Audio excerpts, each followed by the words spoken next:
ঘরে যদি কোনো জিনের অস্তিত্ব বিদ্যমান থাকে তবে তার সাথে মোকাবেলা করার মতো শক্তি আল্লাহ তাআলা বেড়ালকে দিয়েছেন। বেড়ালটি জিনের সাথে থাকা নেগেটিভ এনার্জিগুলোকেও শোষণ করে ফেলতে পারে।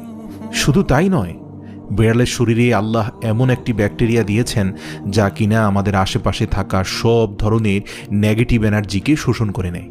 এছাড়াও বিজ্ঞানীরা বলছেন, আমরা যখন রাতে ঘুমাতে যাই তখন ঘরে পুষে রাখা বেড়াল সারা রাত ধরে আমাদের শরীর থেকে নেগেটিভ এনার্জি শোষণ করতে থাকে। আল্লাহ রাব্বুল আলামিন বেড়ালের মাঝে কিছু বৈশিষ্ট্য দিয়েছেন, যার কারণে এমন সুন্দর একটি মাখলুক আমাদের রোজকার জীবনের অংশ হয়ে উঠেছে। রাসূল সাল্লাল্লাহু আলাইহি সাল্লাম বেড়াল পছন্দ করতেন এবং বেড়াল পালন করার কারণে তিনি তার এক প্রিয় সাহাবীর ছদ্মনাম দিয়েছেন আবু হুরায়রা, যার শাব্দিক অর্থ দাঁড়ায় বেড়ালের পিতা। কেন একজন মুসলিমের বেড়াল পালন করা উচিত? গবেষণা করে জানতে পারা যায়, আজ থেকে ৮,০০০ বছর পূর্বে জঙ্গলের বেড়ালরা খাবারের খোঁজে